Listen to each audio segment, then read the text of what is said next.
Fala da igreja que é um pai de Jesus, amém? Convido os irmãos a sentarem.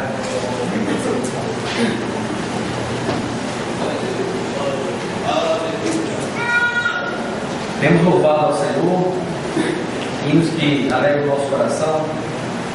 Entrando na casa do Senhor, muitas das vezes a gente precisa de uma palavra da parte de Deus que traga ânimo, né? Renova nossas forças na nossa caminhada.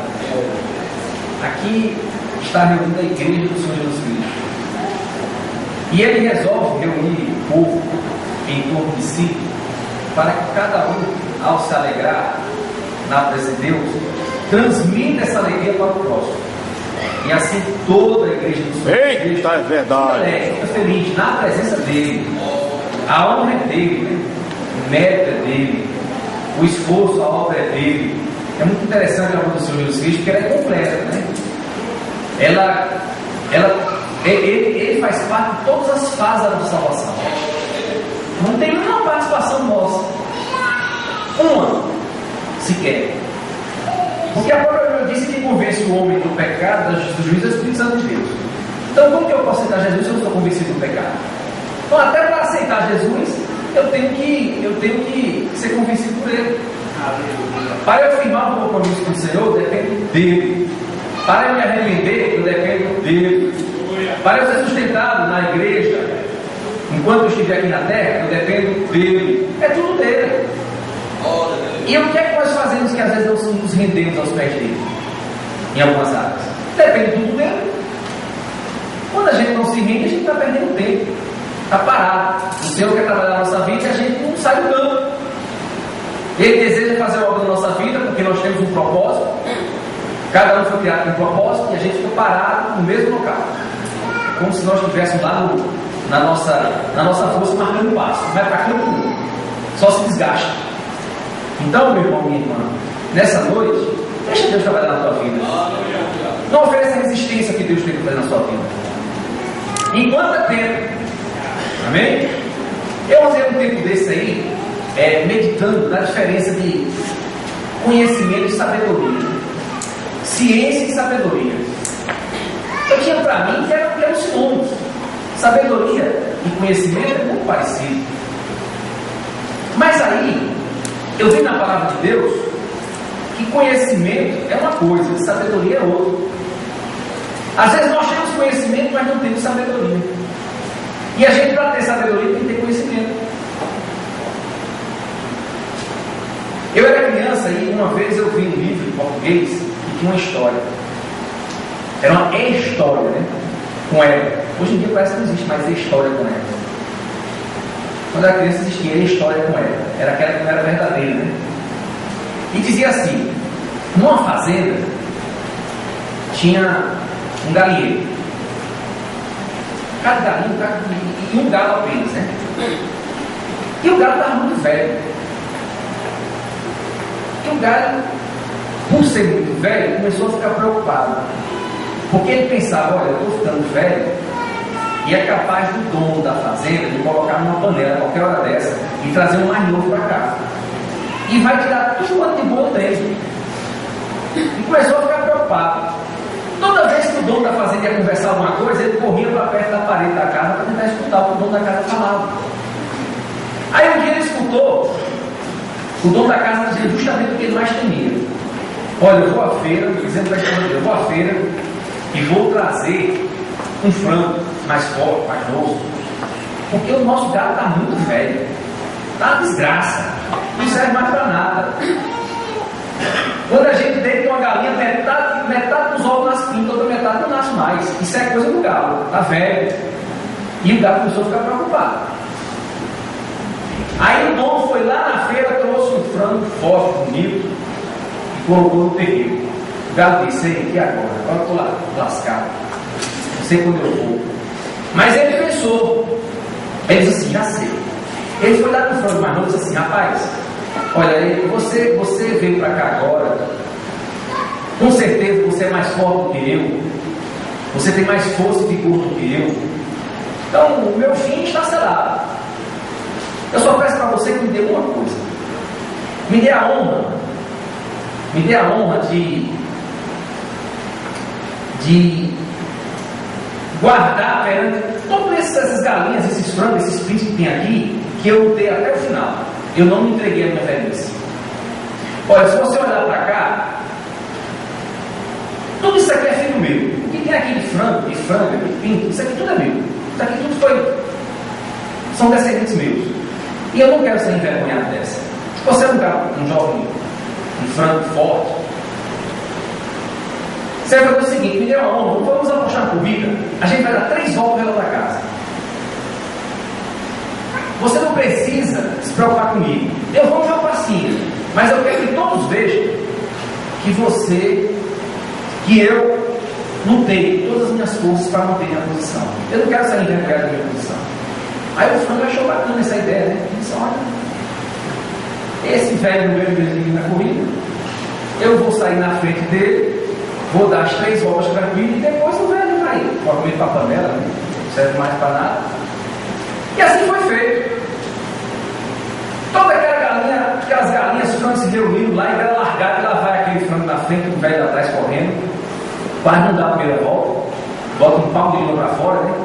Mas foi.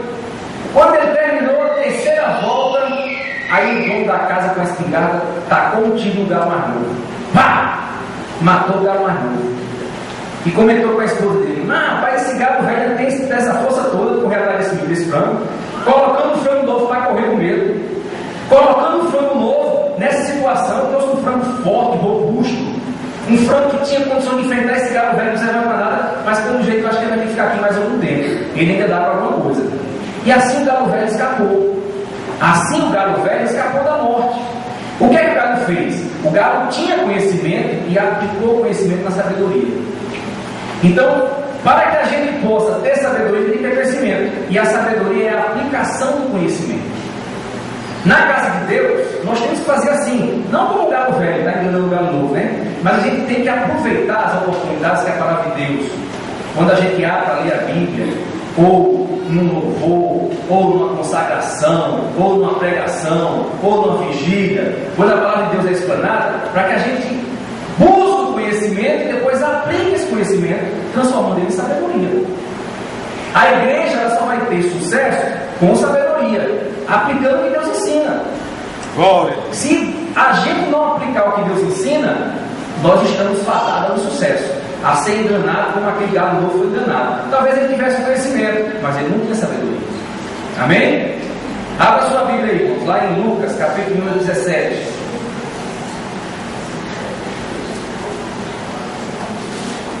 E para os mais novos que estão na igreja, eu sou um dos mais novos aqui, né? Mas eu acho que tem aqui alguns adolescentes, alguns jovens. Aprenda isso. Aprenda a ter conhecimento e sabedoria. Aplicar o que você aprendeu dos seus pais, da palavra de Deus, na escola dominical, nos cursos, no culto de doutrina, na sua vida, para que te vá bem.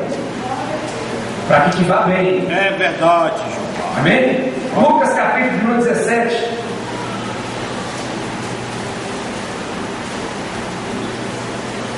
Versículo de número 26.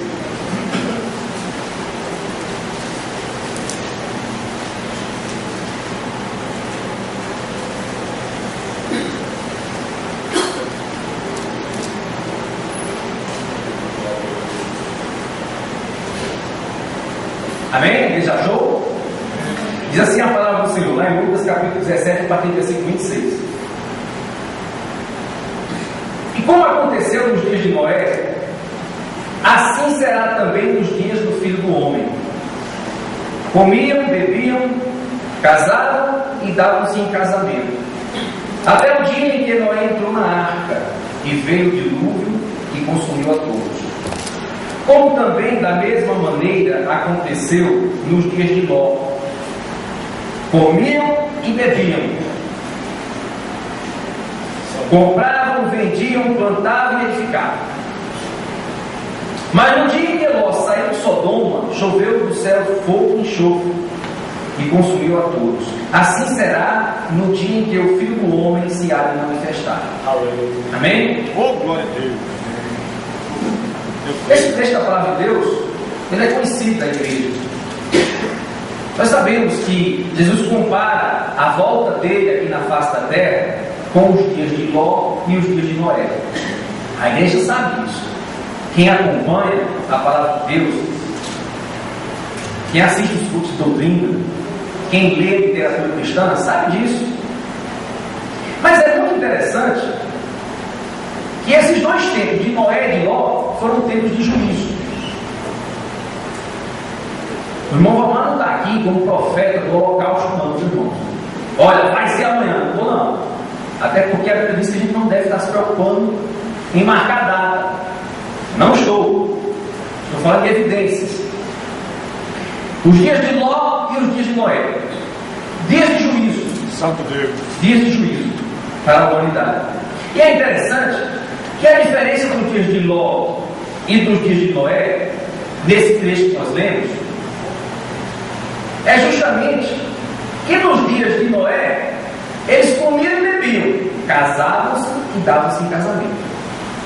Nos dias de Ló, eles também comiam e bebiam, mas aí eles estavam mais preocupados em plantar, vender, comprar e edificar. É o consumismo, né? É o consumismo naquela época. Estavam mais preocupados aqui, compravam, vendiam, plantavam e edificavam. No ter, lá em Sodoma e Gomorra, era o ter. Lá em Noé não. Lá em Noé eram casados e davam-se em casamento. Eram as relações humanas, né? E como a Bíblia fala que lá no tempo de Noé a característica principal era a violência, a corrupção do gênero humano, por isso que veio o dilúvio, a gente imagina que esse casal, se davam um casamento, era um todo tipo de relações que envolviam os seres humanos, criança com velho, velho com criança, semelhante àquela relação descrita lá em Levítico, no capítulo 18, dos povos de Canaã. Era um todo tipo de relação envolvendo velho, criança, parente, incesto, por aí vai. E assim foi nos tempos de Ló e nos tempos de Noé, e Deus naqueles dois períodos teve que julgar a humanidade. E hoje não é diferente, porque os tempos que nós vivemos hoje é semelhante, os tempos são semelhantes aos tempos daquela época. Jeová. E nós temos que estar preparados. A igreja tem que estar preparada. A igreja não pode estar marcando o passo. A igreja não pode estar dormindo no sono. A igreja tem que estar atenta e aplicando o conhecimento na sua vida, tornando o conhecimento em sabedoria. Se não fizer isso, vai ficar. Cada um individualmente tem que ter essa preocupação com o Senhor. Deus. Cada família tem que ter essa preocupação com o Senhor. E cada igreja tem que ter essa preocupação com o Senhor. Senão vai ficar. E o que é que faz com que a gente se mantenha aceso diante do Senhor? Que a gente mantenha pronto, preparado para o dia da volta do Senhor. Eu vou dizer para os irmãos o que a gente não deve fazer. Depois a gente vai dizer o que a gente deve fazer.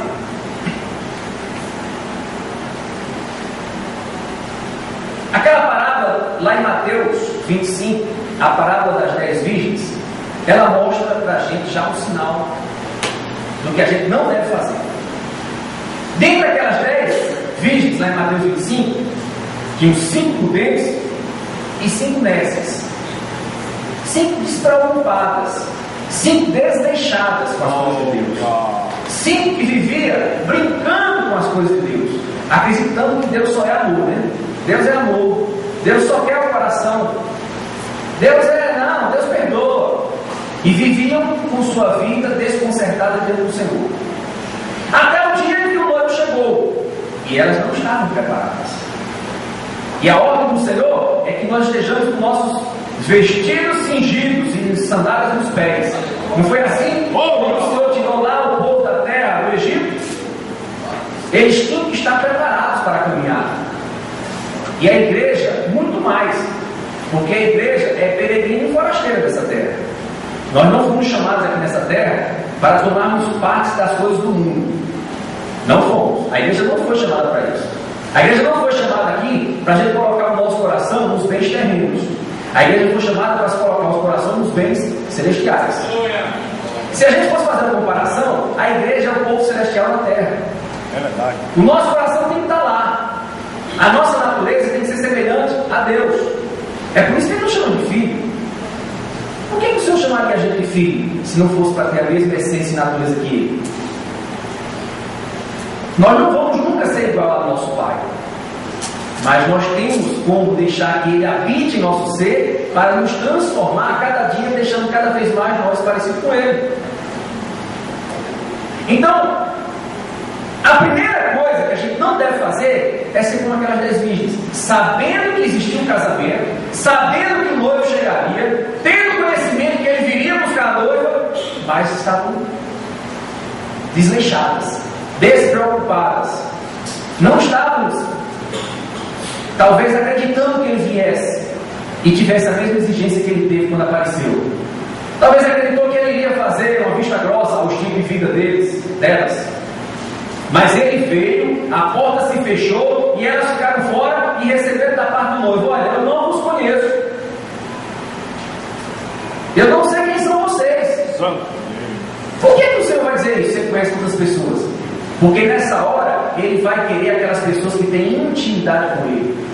Porque nesse momento ele vai querer conversar, se preocupar, dialogar com aquelas pessoas que deram lugar para ele em suas vidas.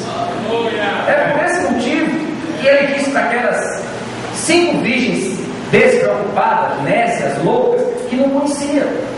Porque na realidade elas não quiseram conhecer, nunca desejaram ter um relacionamento com Deus. Eu às vezes fico pensando: Deus é Pai. Deus me deu a graça de também ser Pai. E como seria o meu relacionamento se os meus filhos, que eu quero bem, desejo bem para eles, se eles não dialogassem comigo? Como seria o meu relacionamento no meu lar, na minha casa, se os meus filhos fossem rebeldes, não atentassem para os conselhos do pai, não se preocupassem com o pai, vivessem sua vida como se o pai não existisse? É da mesma forma que Deus sente com a igreja, falando com as pessoas que não, com a igreja, quando nós somos lavados e remidos, chamados para servi-lo e não nos preocupamos com ele, e não damos e destinamos tempo da nossa vida para adorarmos a Deus, e não permitimos que ele possa conversar conosco no nosso dia, abrindo o nosso coração, dizendo para ele o que nos alegrou, o que nos entristeceu, intercedendo por aqueles que o Espírito Santo de Deus mostra que nós devemos interceder. Glória, é verdade. É do mesmo jeito que muda. Então nós não podemos agir conforme estas mulheres, porque se nós agirmos, a porta vai se fechar na nossa frente. Amém? Amém. Não pode dessa forma. No tempo de Jesus Cristo, a nação de Israel, ela estava preocupada com a vinda do Messias. Israel se preocupava: cadê a promessa feita por intermédio dos profetas? O Filho de Deus, o Messias, o enviado, tinha que nascer. Cadê o Messias? E o Messias estava no meio deles, e eles não tinham reconhecido o Messias. E o Messias andava diariamente entre eles, e eles não reconheciam o Messias. Estavam despreparados. Assim como aquelas 5 virgens, a nação de Israel estava despreparada. Por que eles estavam despreparados? Foi o que houve com eles. Aguardavam a vinda do Messias, e o Messias estava entre eles, e eles não reconheciam o Messias. Chega ao ponto, lá no Evangelho de Lucas, que quando aqueles reis magos visitam Herodes, pergunta assim: onde é que nasceu o rei dos judeus? Aí Herodes vai consultar os escribas. Aí os escribas vão lá, olhar nas profecias bíblicas. Aí diz assim: olha, o Messias há de nascer em Belém. E aí cita o versículo bíblico: e tu, Belém Efrata, pequenina que és, dentre milhares de Judá, de ti sairá o Salvador. E aí Herodes diz para os magos: olha, ele vai nascer em Belém. Ora, mas os escribas sabiam onde ele ia nascer. Eles consultaram nessa hora as profecias bíblicas, mas o Messias andou entre eles, eles não reconheceram o Messias.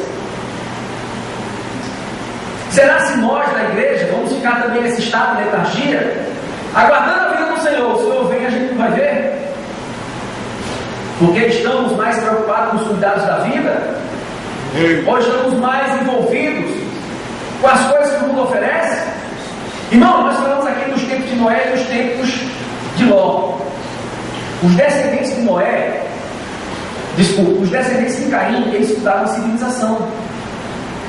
Os descendentes de Caim, eles criaram a música, eles passaram a criar ferramentas de metal, eles passaram a plantar, eles criaram uma civilização lá na terra de Nod, né? Caim foi para a terra de Nod. Nod significa vaguear. Caim era um errante.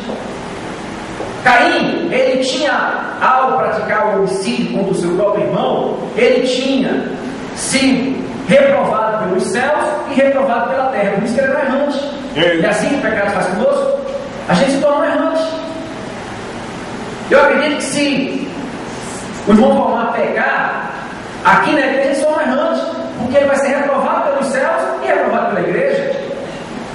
E aí talvez eu fuja para a terra do norte, para ser um errante lá, vagueando. A civilização de Caim era dessa forma, era errante, vagueava diante de Deus. A civilização que eles construíram era uma civilização rejeitada por Deus, e essa civilização está até hoje aqui, diante de nós. É por isso que a palavra de Deus diz, e é tema de estudo lá em 1 João, toda terça-feira o pastor fala isso: não ameis o mundo, nem o que no mundo há. Não ameis o mundo e nem o que no mundo há. Verdade. Aquele que ama o mundo, a amor do Pai não está nele. Porque tudo que é no mundo, vai ver lá, a consciência da carne, a consciência dos olhos sobre a vida, não é do Pai, mas do mundo. Essa característica do mundo começou lá com Caim, com os descendentes dele, ele vagueando lá na terra de Nod, e está até hoje. Esse sistema está até hoje, e ele vai ser destruído pelo Senhor na sua volta. E o Senhor vai fazer questão de destruir, e pisar, e transformar aquilo em pó, e nunca mais vai afligir a humanidade, porque só tem trazido essa civilização sofrimento para a humanidade. E quando a humanidade sofre, o Criador sofre também, porque ele não se compraz na morte do ímpio, e muito menos no servo dele, como resultado dessa civilização. Então a nação de Israel rejeitou o Messias, deixaram que os aspectos religiosos, dos ritos, da lei, se colocassem no relacionamento pessoal entre eles e Deus. Acreditavam que por serem religiosos estavam fazendo a vontade de Deus. Foram rejeitados, não estavam preparados. O Messias andou entre eles e eles não reconheceram o Messias. É isso que nós queremos para a nossa família, para a nossa vida. O Senhor está entre nós, nós não sentimos a presença dele. O Senhor está nos abençoando diariamente, nós não sentimos a presença dele. Então também eu não posso agir como Israel agiu. Nessa mesma época, nação de Israel, a classe religiosa, os saduceus, os fariseus, os herodianos e outras seitas que por lá existiam, eles foram pegos na armadilha do Altíssimo. Eu chamo a armadilha do Altíssimo, irmãos. Toda vez que a pessoa sai do propósito de Deus, Deus vai atrás daquela pessoa e Ele vai de todas as formas levar mensagens, tocar no coração, mostrar que Ele é amoroso, mostrar que Ele é misericordioso. Tudo Ele vai fazer para trazer aquela pessoa de volta. Mas quando o coração se enrijece, se endurece, aí ele vai cair na armadilha do Altíssimo. O Senhor vai pegar ele numa hora que ele menos espera. Verdade. E aconteceu isso com aquela classe dos religiosos daquela época, porque eles estavam inchados no seu conhecimento, conheciam o Velho Testamento, a lei do Senhor, conheciam perfeitamente, mas o coração endurecido, eles só entendiam o aspecto talvez punitivo da lei. O aspecto da graça, da misericórdia, do amor da lei, eles não enxergavam. Eles transformaram a imagem de Deus perante toda aquela nação. O nosso Deus, Ele é amor. O nosso Deus, Ele é misericórdia. O nosso Deus é justiça, é juízo, é alegria, é paz. O nosso Deus não só é punição, não. O nosso Deus não só é juízo, não. O nosso Deus é um Deus de relacionamento com o ser humano. Ora, se o ser humano não é perfeito, e se Deus é um Deus de relacionamento com alguém que não é perfeito, que Deus é esse então que vai agir só com chicote? Porque se nós somos falhos, como que Ele tem relacionamento conosco? Porque Ele disse que não há ninguém perfeito, não há um sequer diante dele. Então aquela nação estava transtornando a mente das pessoas, dizendo que Deus era um Deus de juízo, um Deus que vai julgar cada um, e se não cumprir aqueles rituais da lei, vai para o inferno. Isso não é Deus. Deus é Deus de misericórdia. Ele estende a mão ao necessitado. Aquele que não está satisfeito com seus pecados, ele estende a mão. Pode ser os piores pecados do mundo. Vinde a mim todos que estáis cansados e oprimidos. Tomai sobre vós o meu jugo, que é suave e leve, e aprendei de mim, que sou manso de coração. Todos aqueles que estão cansados e oprimidos. Isso era o Deus verdadeiro. Mas aquele povo, aquela classe religiosa, estava passando para aquele povo de Israel uma noção diferente. E qual foi a armadilha de Deus na vida deles? Eles condenaram o próprio Deus. Olha só a situação que eles foram colocados. Olha a situação em que Deus, na sua estratégia, chegou ao ponto de confrontar aqueles homens naquela época. Eles julgaram e condenaram o próprio Deus. Glória a Deus. Qual é a situação dessas pessoas hoje em dia? Eu não quero nem pensar. De se encontrarem em uma situação que tem que julgar o próprio Deus. Então a religião também não foi suficiente para prepará-los para a vinda do Senhor. A vida daquelas virgens, das cinco virgens, desleixadas com as coisas de Deus, mas talvez presentes na igreja, não foi suficiente para prepará-las para encontrar com o Senhor. Aquela nação que tinha as profecias dos profetas em suas mãos, também não foi suficiente para preparar para a vinda do Senhor. A classe religiosa que conhecia também a Escritura, não foi suficiente ocupar aquele status, aquela posição, para prepará-las para a vinda do Senhor. Eles julgaram o próprio Deus. Nessa mesma época existia um homem chamado Judas Iscariotes, que andava com Jesus. Judas Iscariotes era um dos 12. Para onde Jesus caminhava, Judas estava lá junto. Jesus curava um enfermo, Judas estava lá observando. Jesus fazia com que o cego enxergasse, estava lá ele enxergando, ou visualizando, presenciando. Jesus curava o leproso, Judas estava lá. Jesus ensinava o Evangelho, trazia a boa nova, a novidade, estava Judas lá. Mas Judas vendeu o próprio mestre por 30 moedas de prata. Então está também com Jesus, como Judas estava, também não prepara para a vinda do Senhor, porque Judas estava lá com ele, mas não era suficiente. A Bíblia diz lá em João que Judas era ladrão. Ele se apossava das ofertas que eram oferecidas e tirava dinheiro de lá para ele. Quando foi quebrado aquele vaso de perfume, ele foi o primeiro que disse: vem cá, por que se quebrou esse vaso de perfume tão valoroso? Não era melhor vender, pegar o dinheiro e dar aos pobres? Que dar aos pobres nada, ele queria que pegasse, vendesse, colocasse o dinheiro lá onde ele tirava, naquele saquinho. E foi por isso que Satanás colocou no coração de Judas ele traísse o mestre. Ele abriu espaço, brecha na vida dele. Andava com Jesus, aprendia com Jesus, observava os milagres de Jesus. Com certeza ele compartilhava da opinião dos demais apóstolos de Jesus, dos demais discípulos de Jesus, em que Jesus era o Filho de Deus. Mas existia nele alguma coisa que impedia que ele tivesse um relacionamento firme com o Senhor. E aí fez com que ele não estivesse preparado. Judas traiu o próprio mestre. Os sacerdotes caíram na armadilha de Deus. Os religiosos, os fariseus, caíram na armadilha de Deus. Eles condenaram o próprio Deus. Esse aqui também caiu na armadilha de Deus. Ele estava brincando dentro. Vou fazer uma comparação dentro da igreja. Brincando com coisa séria, com bobo. Dentro da igreja. Até o dia que ele caiu na armadilha de Deus. Qual foi a armadilha de Deus para ele? Ele traiu o próprio Deus. E depois que ele traiu, não teve mais volta. Depois que ele cometeu aquele fato, Aí a vida dele entrou em parafuso, a mente dele se desesperou. Isso é o que ninguém quer fazer com a igreja.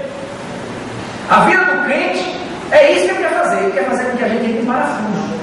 A gente perca a nossa estrutura como pessoa. Ele deseja fazer com que você se desespere e busque uma solução como aquela que Judas buscou. Tirar a sua própria vida, porque você não vai conseguir seguir o mestre.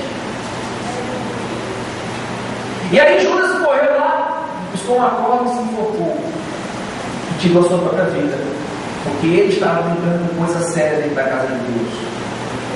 Ele estava praticando furto, tirando as ofertas da casa de Deus. Até o momento que ele foi pego na matéria do autismo. Então também andar como Judas andou, vendo Jesus, ouvindo Jesus, aprendendo Jesus, não é suficiente. Não prepara o homem para a vida do Senhor. Agora, irmão, abra sua Bíblia aí. Nós vamos ler 2 versículos. E eu vou dizer para os irmãos o que ele prepara o homem para a vida do Senhor. Esse Deus é grande. Andar com Jesus, andar na igreja, ouvir a palavra, ver os milagres, não prepara. Conhecer a palavra de Deus também não prepara. Ter poder, ter status dentro da igreja não prepara. Nada disso prepara. Vai fazer com que você fique quando o Senhor Jesus vier. Você não vai nem reconhecer. Você tem que ter conhecimento, intimidade, comunhão, diálogo com o próprio Deus. Você tem que ser, como diz o apóstolo Paulo: irmãos, não sabeis que nós somos templo e morada do Espírito Santo de Deus? E que havemos de julgar os anjos? Os anjos. É verdade. Como que nós vamos julgar os anjos? Se nós não andarmos com temor e reverência na presença do Senhor. 1 Timóteo, Deus tem capítulo de número 1.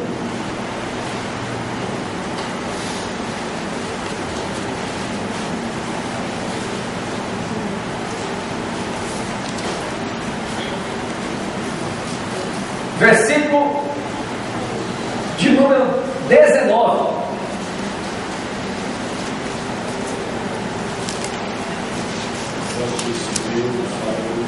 Você quer estar preparado para a volta do Senhor? Então use de sabedoria. Aplique aquilo que a Bíblia te ensina na tua vida, para você estar preparado. E isso que eu estou falando para os irmãos serve para mim também. 1 Timóteo, capítulo versículo 19. Conservando a fé e a boa consciência, rejeitando a qual alguns fizeram naufrágio na fé. Você não quer naufragar na sua fé? Você não deseja parar de agradar a Deus? Porque a Bíblia diz que sem fé é impossível agradar a Deus. Então você deseja alegrar sempre o coração de Deus? Mantenha a sua fé firme. Mantenha a sua fé de pé. Quando ela estiver com o nível dela baixando, lá no seu mostrador, no seu painel, né? A gente tem um painel. Quando você olhar para o seu painel e o mostrador do seu nível de fé estiver vazando, é hora de buscar o Senhor. É hora de dobrar o joelho. É hora de ler a palavra. É hora de se consagrar ao Senhor. É hora de dizer para Ele: Senhor, o meu nível está baixo. E eu não quero ele baixo, eu quero ele alto até a tampa. Enche, Jesus, o tanque. É 0,800. Eita, eu creio, glória a Deus. Conservando a fé e a boa consciência. Eu não preciso falar muito de fé e boa consciência para os irmãos. Mas eu quero dizer para os irmãos que o inimigo de nossas almas, ele tenta atingir aqui a minha boa consciência para com o Senhor. E ele fica me acusando diante dos meus fatos, das minhas ações e das minhas atitudes diante do Senhor, para que eu seja perturbado na minha boa consciência. Mas ele não sabe que Jesus Cristo, quando morreu na cruz do Calvário, ele morreu por todos os meus pecados. Glória a Deus. Todos! Os que eu vou praticar no futuro. Mas não tenho agrado em praticá-los. morreu por todos. E a boa consciência, o pecado atinge a nossa consciência diante de Deus, ele enfraquece a nossa consciência diante de Deus. Adão, quando pecou, se escondeu. A primeira coisa que ele foi se esconder diante do Senhor. Por quê? Porque o pecado atingiu a consciência dele. E nós temos um orgulho interno, que é uma desgraça na nossa vida. Se nós fôssemos mais humildes, todos nós, talvez fosse mais fácil manter essa boa consciência. Mas o pecado aflora o nosso orgulho. A gente às vezes não reconhece ele diante do Senhor, como deveria reconhecer, com a profundidade que deveria reconhecer. Aí o inimigo fica brincando com a gente. Vamos ver se ele tem fé de novo para pedir perdão. Eu acho que agora ele não vai mais pedir perdão. Agora ele vai se afastar. Não, agora ele não pede mais não. Errou de novo, mesma coisa, não pede não. É cara de pau mais. E ao mesmo tempo fica com Deus. Vem cá, tu vai operar na vida dele sem ele dirigir a oração a ti? Você vai operar, vai entrar com providência na vida dele, que errou mais uma vez no mesmo pecado, sem ele dirigir a oração a ti? Aí ele fica fazendo um joguinho duro. Ele acha que a igreja não sabe, que o Espírito Santo dele não revela. Para a gente ele fica dizendo: olha, você não vai mais conseguir, você é fraco, parou, a tua caminhada parou aí, você pela enésima vez errou, você está prejudicando a obra de Deus, você é motivo de escândalo na igreja. Se a igreja soubesse o que você faz. E para Deus fica, não entre em providência na vida dele sem orar, porque ele tem que ter fé, senão você não consegue fazer nada na vida dele, você tem que estabelecer essa regra. Só que ele se esquece. Jesus disse assim: sai para lá, Satanás, que não conhece as coisas de Deus, só conhece as coisas do homem. Existe uma graça, é imerecido, é ilimitado, não falta. Eu creio. Ele só faz uso um pouquinho da graça, só um pinguinho da graça. Se ele for derramar muita graça na sua vida, ele não resiste. É só um pouquinho, uma gotinha suficiente para te levantar e colocar você diante do Senhor e dizer assim: Senhor, eu errei. Foi muitas vezes que eu errei no mesmo ponto, mas saiba que a minha alma te ama, eu te adoro, eu glorifico a ti. E sempre um dia o Senhor vai me dar vitória, e eu não vou mais errar, e eu vou ser grato a ti e vou te louvar com uma boa consciência na tua casa. O inimigo quer te atingir aí, na tua consciência, na tua fé. Não permita. Nós temos um Deus que tudo pode. E quando você está nos pés dele, aí, meu amigo, é que tudo pode mesmo. Eclesiastes capítulo 9, versículo 8. Se você agir dessa forma, você está preparado para a volta do Senhor. E quando ele vier, você vai reconhecer. Você vai ouvir o toque da trombeta. E você vai ser tirado com força. Vai ser raptado. Vai ser arrebatado da face da terra. Para estar com o Senhor, para todo sempre. Eclesiastes capítulo 9.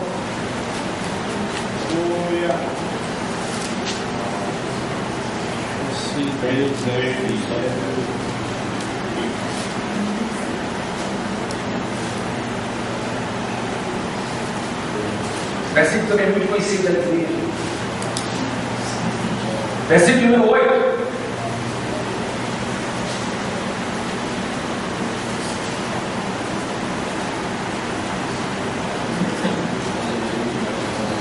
Amém? Amém. Em todo tempo sejam alvos os teus vestidos e nunca falte o óleo sobre a tua cabeça. Em todo tempo sejam alvos os teus vestidos e nunca falte o óleo sobre a tua cabeça. Existe uma promessa, né? Apocalipse capítulo 3, versículo 15, para a vitória. Aquele que vencer será vestido de vestes brancas. A veste branca simboliza a santidade. Verdade. Quando o Senhor vier para julgar as nações, ele vem montado sobre um cavalo, e na sua coxa estará escrito: santidade ao Senhor. Na nossa testa deveria estar escrito: santidade ao Senhor. Na nossa língua, santidade ao Senhor.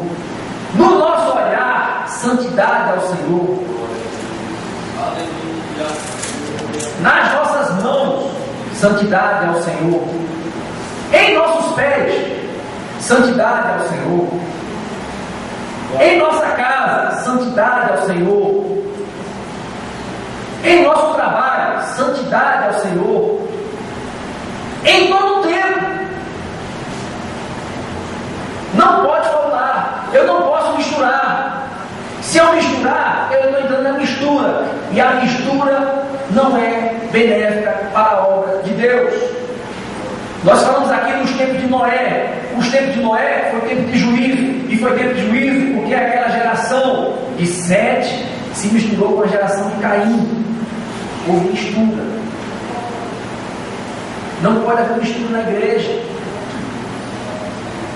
Não pode ter mistura na nossa mente. Não pode ter mistura no nosso coração. Não podemos estar em dúvida com relação ao agir de Deus em nossa vida. Não podemos misturar o que Deus tem para nós com as coisas do mundo.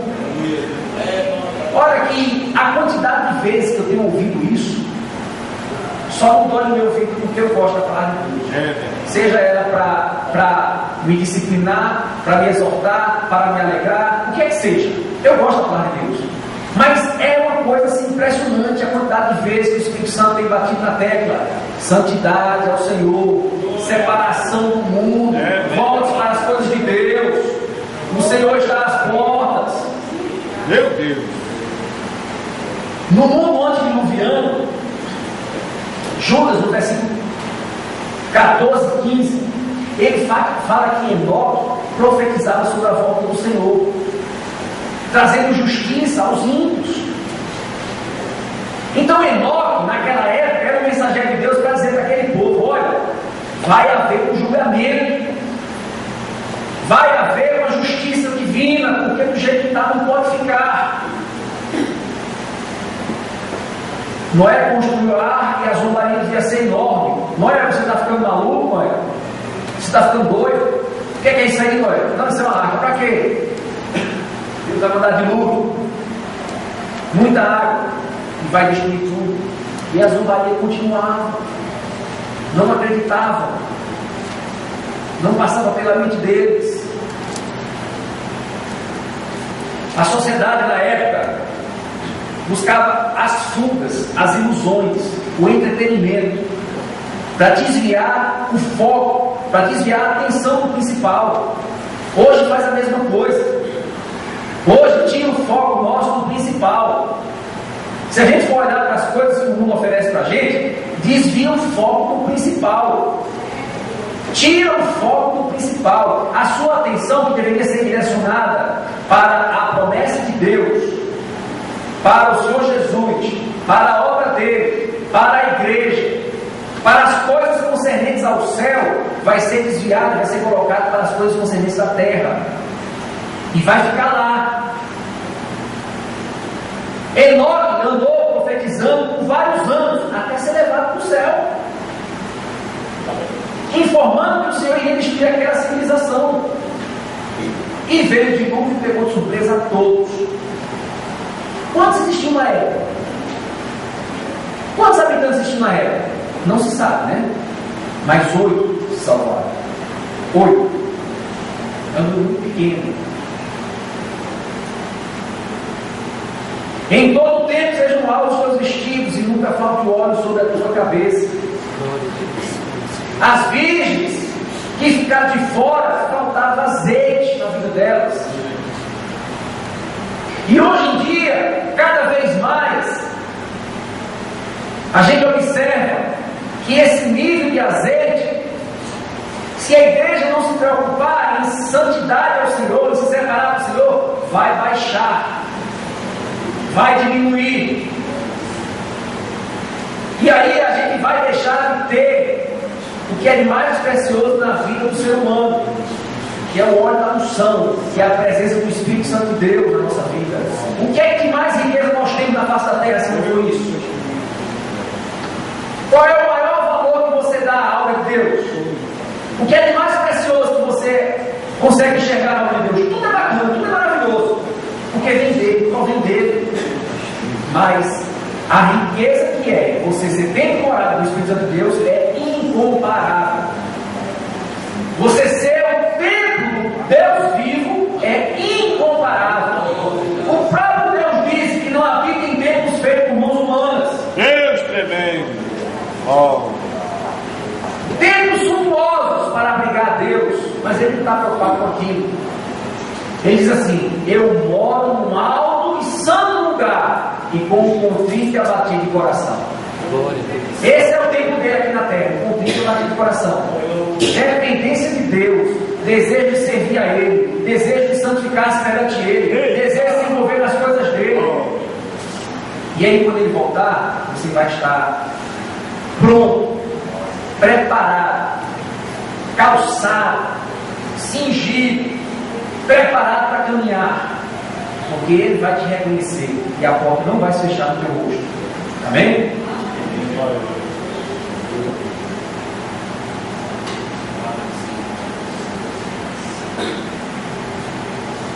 Eu tenho um costume, meu irmão Romar. Eu gosto que as pessoas, que a igreja, eu gosto de ver a igreja que age sempre de forma espontânea, de forma natural. Se você vai dar glória, dê glória porque o Espírito Santo tocou na tua vida e faz com que você dê glória. Se você vai orar, ora porque você tem desejo de orar e interceder. Se você deseja louvar o Senhor, faça isso porque você gosta de louvar o Senhor. Então seja natural, não seja nada artificial, nada forçado. Glória a Deus. Que seja espontâneo. Então eu vou convidar você. Venha aqui à frente, vamos fazer oração, Senhor. Venha se você sentir vontade. Não vai ser que eu não vou mais orar, não. Eu vou descer e vou orar com os irmãos aqui embaixo também. Vamos orar ao Senhor para que o Senhor santifique cada um de nós cada vez mais. Para que o Senhor tenha misericórdia da nossa vida. Para que Ele venha hoje repreender aquele mal que nos escraviza e nos impede de servir a Deus com a boa consciência. Que Ele venha apagar os registros que estão escritos em nosso desfavor nessa noite. Que Ele venha nessa noite abençoar cada um de nós, renovando e acrescentando fé, fazendo com que a gente tenha uma decisão a ser tomada diante dele. Senhor, hoje eu tomo uma atitude diante de Ti. Eu vou ser mais fiel.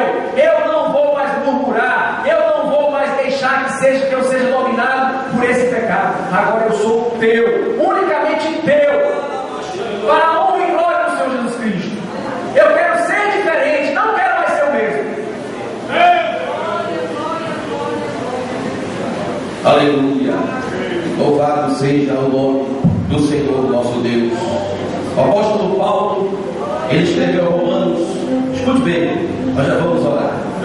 Deixa Deus trabalhar na tua vida simplesmente nesta noite. Aleluia. Quantos obreiros vão descer para orar? Escute. Ele escreveu Romanos capítulo 1 e 2. Era a expressão da alma dele, como se ele estivesse nesta noite aqui. Ele faria a mesma coisa. E te rogo-vos, pois, irmãos, pela compaixão de Deus, era um clamor de igreja, para acordar, que apresentei o vosso corpo em sacrifício vivo, santo, agradável a Deus, e ao vosso culto. Aí ele ratifica, ele confirma no versículo 2: e não vos conformeis com este mundo. A geração de Noé se conformou com aquele mundo, já foi pregado. Mas ele continua: mas transformai-vos pela renovação do vosso entendimento, que experimenteis qual seja a boa, agradável e perfeita vontade de Deus.